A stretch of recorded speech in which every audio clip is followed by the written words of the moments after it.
હાલના મહત્વપૂર્ણ સમાચાર તેનાથી બુલેટિનની શરૂઆત કરીએ તો અમદાવાદના જોધપુર વોર્ડના ભાજપના ઉમેદવારને કોલ આવ્યા હોવાની જાણકારી સ્થાનિક સ્વરાજની ચૂંટણી આવી રહી છે ત્યારે ભારતીય જનતા પાર્ટી તરફથી ઉમેદવારોને કોલ કરી અને જાણકારી આપવામાં આવી રહી છે। ભાગ્યેશ પટેલ, વિનોદ પટેલ, ભારતીબેન ગોહિલ, નૈનાબેન કોટકને કોલ આવ્યા હોવાની જાણકારી મળી રહી છે તો આ સાથે જ વેજલપુર વોર્ડના ભાજપના ઉમેદવારને પણ કોલ કરી અને ચૂંટણી માટે જાણકારી આપવામાં આવી છે।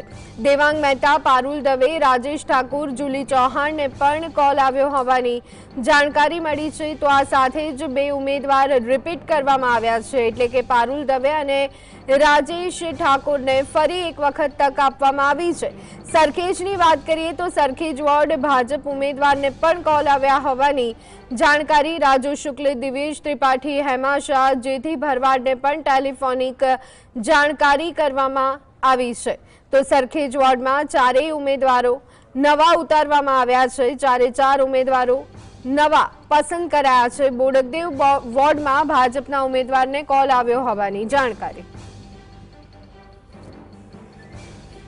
અમદાવાદ શહેરમાં જે ભાજપ છે તે ભાજપ દ્વારા જે નામો છે તે જાહેર કરવામાં આવ્યા છે, જેમાં જે બોડકદેવ વોર્ડના પણ નામ જાહેર કરવામાં આવ્યા છે અને જે સ્ટેન્ડિંગ કમિટીના પૂર્વ ચેરમેન દેવાંગ દાણીને રિપીટ કરવામાં આવ્યા છે તો એમટીએસના પૂર્વ ચેરમેન ધરમસિંહ દેસાઈને પણ છે તે ટિકિટ આપવામાં આવી છે। ત્યારે વાત કરીશું દેવાંગભાઈ સાથે। દેવાંગભાઈ, પાર્ટીએ ફરી ટિકિટ આપી છે, શું કહેશો? બોડકદેવની સેવા કરવાની જે તક આપી છે તે માટે હું ખૂબ આભાર માનું છું અને બોડકદેવ વોર્ડની અંદર ગત ટર્મ દરમિયાન કોંગ્રેસ પક્ષની અને અન્ય પક્ષોની ડિપોઝિટ કહી હતી।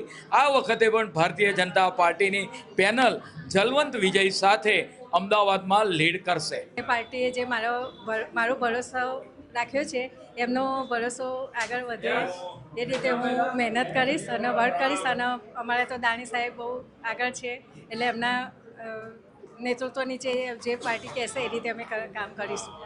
હાલ તો જે નામો છે તે જાહેર કરવામાં આવ્યા છે તેને લઈને જે બોડકદેવ છે તે બોડકદેવમાં જે કાર્યકર્તાઓ છે તેમાં ખુશી જોવા મળી રહી છે અને આગામી દિવસોમાં જે બોડકદેવમાં જે કામો છે, વિકાસના કામો છે તે આગળ ધપાવશે તેવી વાત કરવામાં આવી છે। ઝલક અત્યાર, GSTV, અમદાવાદ।